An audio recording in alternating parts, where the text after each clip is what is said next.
Hello everybody, it's Sylvie. Welcome back. I hope you're doing good. Today's video is going to be all the decks, all 7 of the decks that are sat in my purgatory box. Basically, these are decks that I no longer read with for whatever reason, didn't click with me for whatever reason, and I'm going to be moving out of my personal tarot circulation. So I'm going to get straight into it. These are going to be in no particular order except for the first one, because I'm not exactly getting rid of it, but I'm not going to be reading with it. So this is that first deck. This is the Neo Rider. They did a Kickstarter. With 7 decks for 7 deadly sins, and this was, I think it was Gluttony.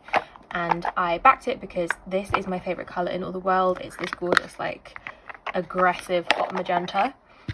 And it arrived last year. I don't know, it arrived on time. Basically, the reason I can't read with this deck is because, do you see how slippery it is? It's plastic, and I think I must have, oh my god, I don't know if I just didn't read the, like, Kickstarter description carefully. I must have just not been paying attention and got distracted by the shiny colours, because this is a full, like, PVC plastic deck, and I cannot for the life of me shuffle with it because it just flies everywhere, and I can't be doing that. But I'm not getting rid of this deck because I love it. I think it's gorgeous. It's my favourite colour, like I've said. So I need to figure out how exactly I'm going to do it, but I'm thinking I'm either going to get a big frame and maybe frame the whole deck, or just use individual cards in some way as bookmarks even. I don't know. I think it's gorgeous. It's like this metallic pink basically, and it's just got the Pamela Coleman Smith's line work. I think it's gorgeous, but I don't know if you can really tell how slippery it is.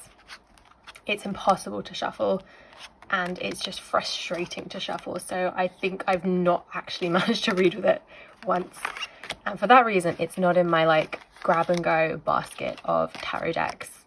But I don't want to get rid of it. I don't want to let it go. So that's deck number 1. From here on out, these are all decks that are actually leaving my collection.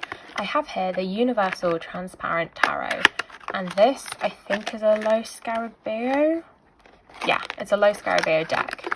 This is also plastic actually, but weirdly easier to shuffle. It's not so slippery.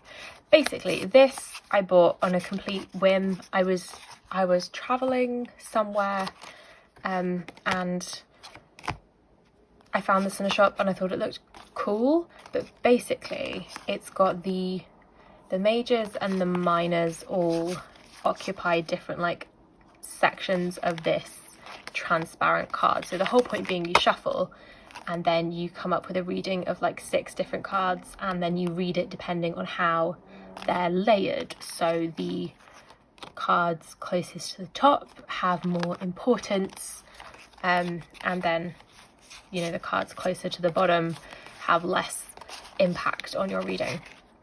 And, like, I've played with this a couple times. I've read with this, I've played with this a few times, but you can only really do one reading with it. And the thing that, like, irks me, and not irks me, but the thing that, I don't know, I think that bothers me about this deck is because obviously the cards are positioned where they're positioned, you can only get, I feel like it can't be truly random, because these larger sections are always going to be taken up by the majors, and you're always going to have X amount of cards are going to be in reverse positions. And yeah, that, like, it feels like it's constrictive almost of the sort of combination of cards you get, I guess. And that feels, I don't know, anything that feels like it's constrictive or restrictive in some way just doesn't float my boat. So this I will also be moving along.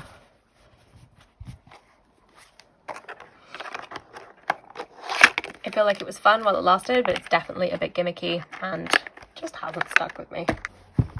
This deck breaks my heart. I've lost the box for this, so it's in a scarf. But this is the Unfolding Path Tarot. This is the indie edition. Oh god. And like gorgeous backs. And I was back and forth on whether I wanted to buy this in the first place, but the art is so beautiful. I just think the art is so stunning. Like, this is one of my favorite empresses. Like, I never really loved a pregnant empress, and then there was this card.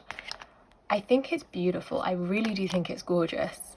And the thing that really sold me on it, or one of the things that really sold me on it, because it was quite an expensive purchase, is how like clear, especially when you get into the minors, with the figures and the facial expressions, how like clear, how clearly they represent some of the card meanings.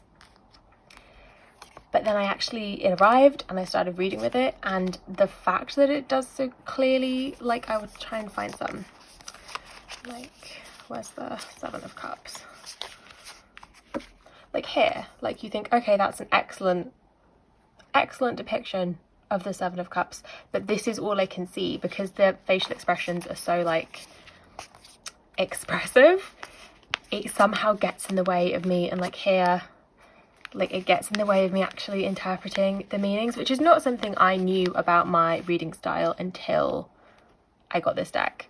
Also, like with this one, anything that is too contemporary also does that. It kind of gets in the way of me interpreting the deck. So yes, it's beautiful, but it's just not a style that, and like these are my favorite aces ever. The aces in this deck are absolutely gorgeous, so I am a little bit heartbroken to let it go, but I just don't read with it. And I have actually seen that this is now coming at mass market, so if I ever want it again, I will be able to get it.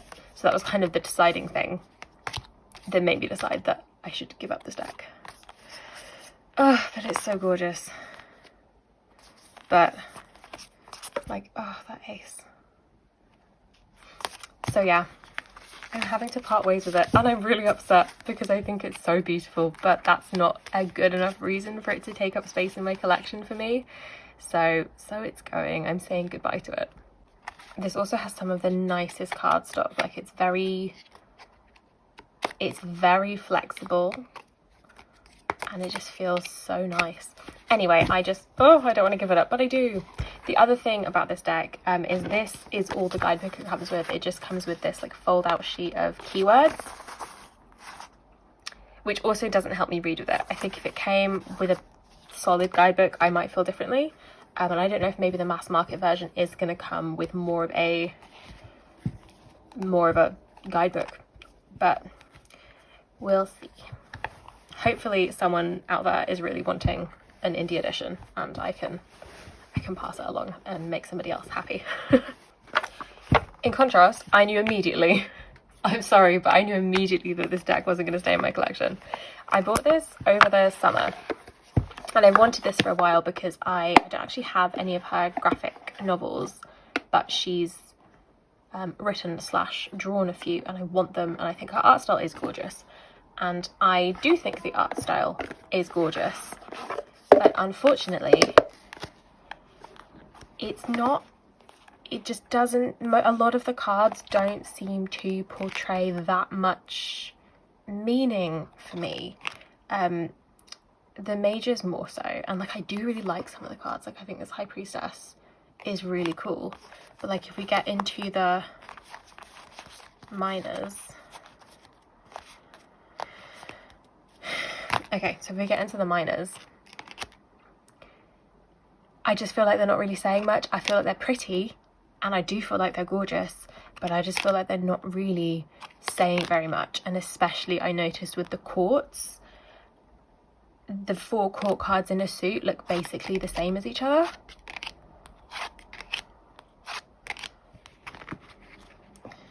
Like we've got the princess, the prince, the queen, and the king. Like there's not that much to differentiate the court cards from each other.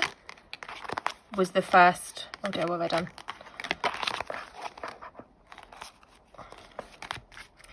And then when I read the guidebook, she says in the guidebook that she's not a tarot reader. She's never come across tarot really before, and she had an assistant basically break down some of the meanings and some of the symbolism, and it was based on that she decided what to include in each of the cards and like how to portray the card meanings. And I think that's really kind of obvious when reading with the deck, that the illustrator, the creator of the deck, didn't really have much of an understanding of tarot when they made it, and it just falls a little flat for me when I'm reading, which is really unfortunate because I do think it's beautiful. I love this art style. I love the bright bold colours. I think I noticed it most in the swords. Like, if I didn't have the labels, I wouldn't know which one of these was supposed to be the knight. And then with the queen and the king,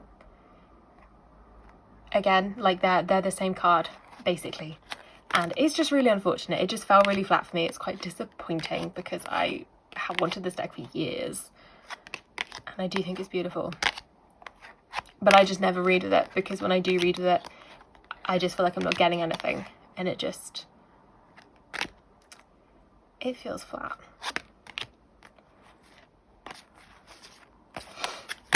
So yeah, I'm gutted. But that is the Cosmic Slumber Tarot. I'm not sure I actually said that. This is the Cosmic Slumber Tarot. It's a Liminal 11 deck, and the illustrator is Tilly Walden. And I still will look out for their graphic novels because, as I've said 600 times, I think the art is beautiful. We are now in the realm of decks that I have not completely decided I'm going to be moving along. So this is the Tarot at the End of the Rainbow. This is a Lo Scarabeo deck, and this I bought knowing that it looked kind of cheesy, but thinking that it would be, this is not in order, I don't think, no, thinking that this would be a really clear reader based on, like, I think I watched a couple walkthroughs, and it is a really clear reader. I will, you know, I was right in that, but I just don't like reading with it. But then I look at it now and I'm like, oh, but it is really, like, it is kind of cheesy. But, you know, I love fantasy, so I like seeing all the fantasy stuff going on. And, like, the rainbows everywhere. It's really pretty, it's really colourful. I think it's the art style in this deck. It looks a bit like computer-generated video game art, but not the kind that I like particularly. Like, it's not bad, it's not ugly. It's just not personally really floating my boat. But I'm like, this is such a cool Ten of Pentacles. The other thing with this, again, is it's a Lo Scarabeo deck, so it's just a little white booklet. It's not a lot of, like, say with this one, with the Ten of Pentacles, like, this is giving, like, Odin a little bit, and then the Green Man, question mark, but maybe it's something more Norse that I'm just not aware of. So if cards are inspired by, like, particular mythologies or folk tales or anything like that, there's not room for it in the guidebook to have explained that. So that, I think, is another thing that does not warm this deck towards me, warm my opinion of this deck. I'm not sure. I have seen a couple decks with the fates as, like, usually as the wheel, whereas this is here as judgment, which is a cool take. Just like, I haven't committed to giving this one up yet. I'm going to try and work with it a little bit more. Maybe now it's springtime, it feels a little more like seasonal, so we shall see. I think it's cute, but yeah, I'm just not sure. So that is the Tarot at the End of the Rainbow. I will say I like Lo Scarabeo's cardstock. It's thin, but it shuffles really nicely. Anyway.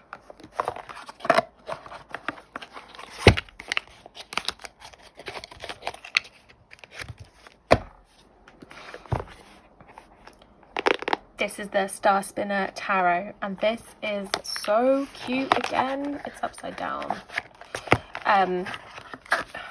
So you can see here, one of the things I really like about this deck is that it came with 4 different versions of the Lovers card, so you could pick the one that you liked for your deck. And I think I went for the only one in which the two figures are not like touching, because for me the lovers is like that moment before the commitment.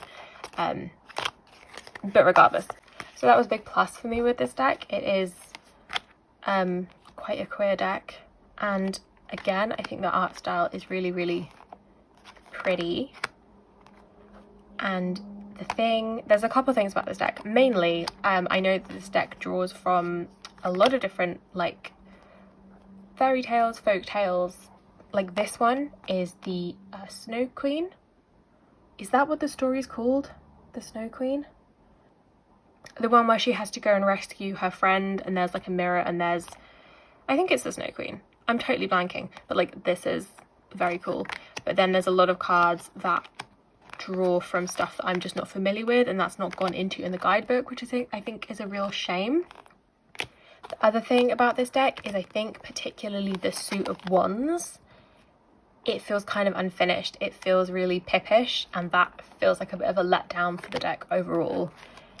And then the final nail in the coffin for this deck was the cardstock, which is just not great. And also I think you can tell in this card the printing is really like skewy. It's really off center, and it's the same on the backs. It's just not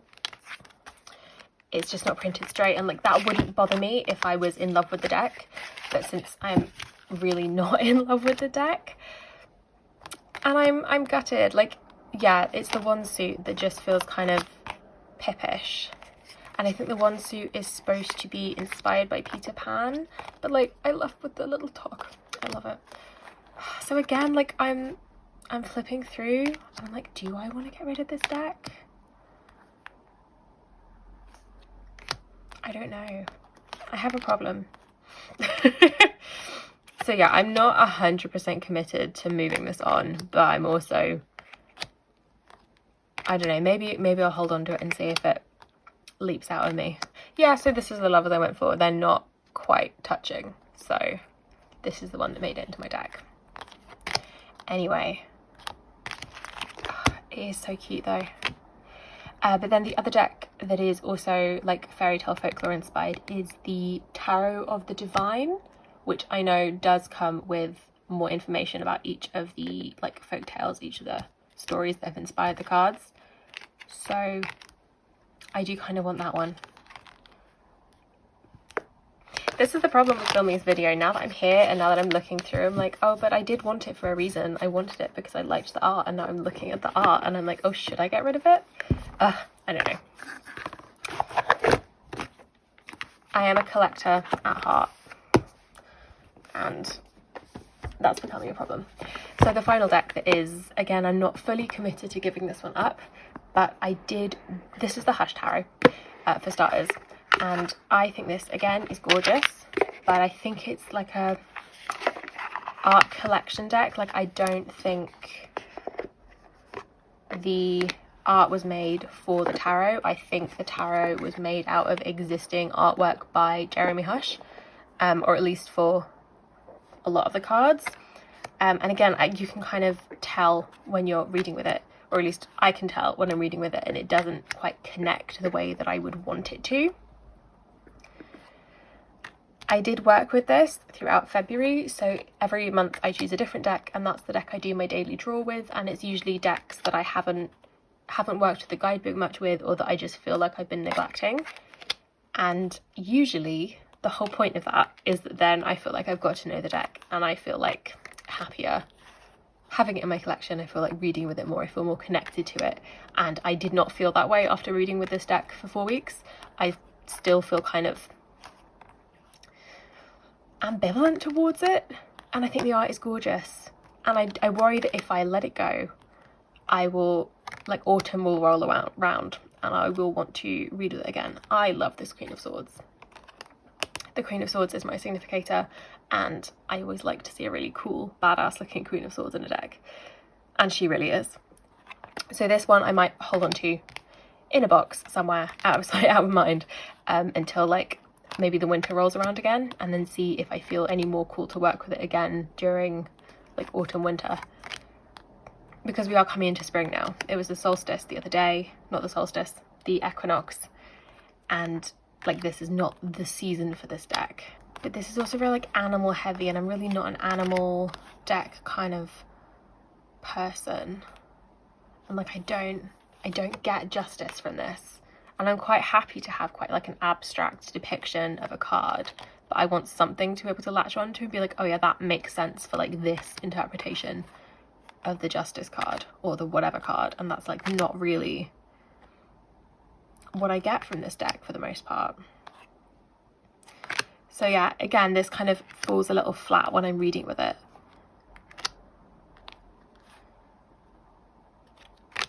So, but yeah, that is the final deck that is in my